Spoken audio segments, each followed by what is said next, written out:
आकाश कुमार यादव ने पूछा है, मैम साइकोलॉजिकल ऑटोप्सी क्या होता है? सुशांत सिंह राजपूत के केस में सीबीआई उनके माइंड का साइकोलॉजिकल ऑटोप्सी करने जा रही है।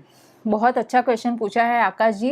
देखिए, सुशांत सिंह राजपूत की जो डेथ हुई उसको लेकर बहुत सारा सस्पेंस और बहुत सारी मिस्ट्री है। मुंबई पुलिस ने ये कहा है कि उनका जो कॉज ऑफ डेथ है वो सुसाइड है, क्योंकि उनकी बॉडी उनको पंखे से लटकती हुई मिली थी, इसलिए उन्होंने कहा है कि ये सुसाइड है। लेकिन इसके बाद बहुत सारी कंट्रोवर्सी हुई और अब सीबीआई ने इंटरवीन किया है। तो सीबीआई ने एक साइकोलॉजिकल ऑटोप्सी डिमांड की है। अब ये साइकोलॉजिकल ऑटोप्सी क्या है? तो देखिए, psychological autopsy from the word we can make out के एक आदमी की, यानी कि एक डेड बॉडी की या एक मृत व्यक्ति की जिसकी अननेचुरल डेथ हुई हो, जैसे कि सुशांत सिंह राजपूत के केस में, तो जब इसकी अननेचुरल डेथ हुई तो उस वक्त उसकी मानसिक स्थिति कैसी थी? क्या उसके ऊपर किसी ने मेंटल प्रेशर डाला था, या उसने कोई दवाई ली थी? क्यों उसने सुसाइड किया, या इसका कॉज ऑफ डेथ एक्चुअल में क्या है, ये जानने के लिए साइकोलॉजिकल ऑटोप्सी की जाती है। अब इंडिया में ये पहले सिर्फ 2 ही बार हुआ है साइकोलॉजिकल ऑटोप्सी। एक तो बुरारी केस में हुआ था। बुरारी सुसाइड केस आपने सुना होगा कि एक ही परिवार के 11 लोगों ने एक साथ सुसाइड कर लिया था। तो ये केस में उनका कॉज ऑफ डेथ, क्यों उन्होंने सबने एक साथ सुसाइड कर ली, क्या इसमें कोई फाउल प्ले था? तो ये जानने के लिए साइकोलॉजिकल ऑटोप्सी या साइकोलॉजिकल पोस्टमार्टम किया गया। सेकंड केस जो हुआ है इंडिया में वो है सुनंदा पुष्कर का। अब अगर आपको पता होगा कि सुनंदा पुष्कर जो है ये शशि थरूर की वाइफ है और इनकी डेड बॉडी मिली थी एक होटल में, और उनका कॉज ऑफ डेथ था कि उन्होंने अल्प्राजोलम, यानी कि जो अल्प्रेक्स करके जो मेडिसिन आती है, नींद की गोली है, उसका ओवरडोज हो गया था, जिसकी वजह से उनकी डेथ हुई और ये एक सुसाइड माना गया था। तो इसके वक्त भी एक साइकोलॉजिकल ऑटोप्सी या साइकोलॉजिकल पोस्टमार्टम हुआ था।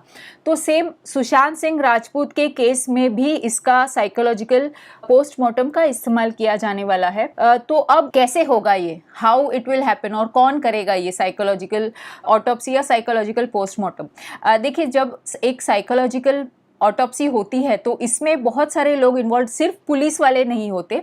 पुलिस वालों के साथ साइकाइट्रिस्ट होते हैं और साथ ही मेडिकल डॉक्टर्स भी होते हैं।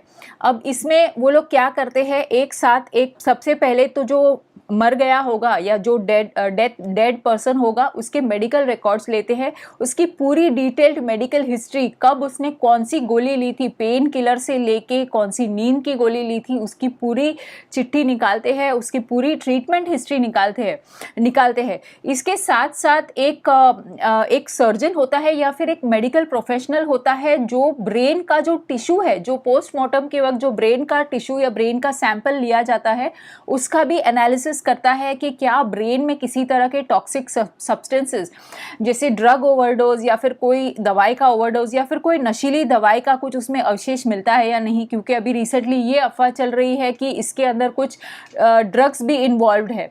तो ये भी जानकारी ली जाती है। इसके साथ साथ साइकाइट्रिस्ट और एक साइकोलॉजिस्ट, ये दोनों मिलकर एक पेशेंट की या फिर जो डेड पर्सन होता है, जैसे in case of Sushant Singh Rajput, इसकी एक प्रॉपर प्रोफाइल डेवलप करते हैं कि ये पर्सन जो एक्सपायर हो गया इसकी बेसिक पर्सनालिटी क्या थी, क्या ये हंसमुख था, पॉजिटिव था, नेगेटिव था, क्या इसका वेव पैटर्न था उसके बिहेवियर का, इसका कभी मूड स्विंग्स आते थे, ये सब चीज़ें डिटरमाइन की जाती है। इसके साथ साथ जो पेशेंट या जो डेड पर्सन होता है उसके इर्द गिर्द या उसके कांटेक्ट में आने वाले सभी लोग, यहाँ तक कि उसके नेबर्स, उसके रिलेटिव्स, उसके फ्रेंड्स, उन सभी का एक डिटेल्ड इंटरव्यू लिया जाता है और उन सभी का एक साइकोलॉजिकल प्रोफाइल किया जाता है, जिससे वो डिटरमाइन करते हैं कि क्या ये पर्सन, यानी कि जैसे कि सुशांत सिंह राजपूत के केस में है कि क्या रिया चक्रवर्ती का सच में सुशांत सिंह राजपूत के माइंड पे इतना इन्फ्लुएंस था, क्या सुशांत सिंह की सिस्टर का सुशांत के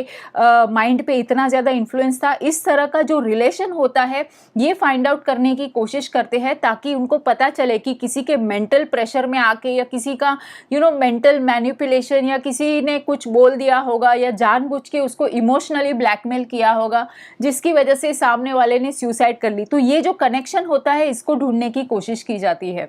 अब इसमें कौन कौन होते हैं, और जैसे मैंने कहा ऑफ कोर्स पुलिस ऑफिसर्स होते हैं और जो भी इन्वेस्टिगेटिव ऑफिसर्स होते हैं वो होते हैं। इसके साथ साथ गवर्नमेंट अपॉइंटेड कोई भी साइकेट्रिस्ट या कोई भी साइकोलॉजिस्ट नहीं होते। गवर्नमेंट अपॉइंटेड साइकेट्रिस्ट और गवर्नमेंट अपॉइंटेड साइकोलॉजिस्ट और मेडिकल डॉक्टर्स जिसको हम लोग कहते हैं फॉरेंसिक मेडिसिन के जो स्पेशलिस्ट होते हैं, जिन्होंने पोस्ट ग्रेजुएशन किया होता है फॉरेंसिक मेडिसिन में, उनकी हेल्प ली जाती है। तो ये एक टीम बनकर इस तरह से इन्वेस्टिगेशन करती है। कितना टाइम लगता है इसके इन्वेस्टिगेशन में? इसके इन्वेस्टिगेशन में 50 घंटे अप्रॉक्स लग सकते हैं, यानी 2 से 3 दिन तक, 3 दिन के अंदर इसका रिजल्ट आ जाता है। ऑफ कोर्स इस केस में पता नहीं शायद ज़्यादा भी टाइम लगेगा, क्योंकि कई बार रेड टेपिज्म या फिर डिस्टेंस की वजह से या फिर वो पहुंच नहीं पाते, और अभी तो जैसे कोरोना है तो उसकी वजह से थोड़ा सा डिले हो सकता है। तो अगर उनको ऑटोप्सी, साइकोलॉजिकल ऑटोप्सी या साइकोलॉजिकल पोस्टमार्टम, क्या ये वैलिड प्रूफ माना जाएगा? देखिए फ्रेंड्स, जिस तरह से एक नॉर्मल डेड बॉडी पे मेडिकल ऑटोप्सी होती है या मेडिकल पोस्टमार्टम होता है जिसमें चीर फाड़ होता है और अंदर के ऑर्गन्स के सैंपल्स वगैरह लिए जाते हैं और पूरा चेकिंग किया जाता है कि क्या कुछ मार वार लगा है या ऑल दोस थिंग्स, तो ये तो एविडेंस जो होता है पोस्टमार्टम का ये वैलिड है और ये एडमिसेबल है कोर्ट में। लेकिन साइकोलॉजिकल ऑटोप्सी या साइकोलॉजिकल पोस्टमार्टम जो होता है, इसका जो रिपोर्ट निकलता है ये कोर्ट में वैलिड नहीं होता, कोर्ट इसको एक्सेप्ट नहीं करता। तो फिर ये क्यों करते हैं? वो इसलिए करते हैं कि अगर ये इन्वेस्टिगेशन वो करेंगे तो उनको कुछ ना कुछ तो डायरेक्शन मिलेगा कि क्या उनको एक मर्डर के डायरेक्शन में इन्वेस्टिगेट करना चाहिए या फिर एक सुसाइड के डायरेक्शन में इन्वेस्टिगेट करना चाहिए या फिर किसी ने उसको फोर्स किया सुसाइड करने के लिए, ये डायरेक्शन में इन्वेस्टिगेट करना चाहिए। तो एक क्लैरिटी आने के लिए इस तरह का असेसमेंट या इस तरह की ऑटोप्सी या पोस्टमार्टम की जाती है। तो आई एम श्योर ये पोस्टमार्टम, साइकोलॉजिकल पोस्टमार्टम करने के बाद सच में कुछ ना कुछ तो हम लोग को आइडिया आ जाएगा कि रियल रीजन क्या है सुशांत सिंह राजपूत के सुसाइड के पीछे। यस, बहुत सारे लोग कहते हैं कि उनका मर्डर हुआ है, लेकिन देखिए मर्डर है या सुसाइड है ये हमारे हाथ में, क्योंकि हमारे पास हमारे सामने जो भी होता है वो जो मीडिया हमको दिखाती है वही होता है।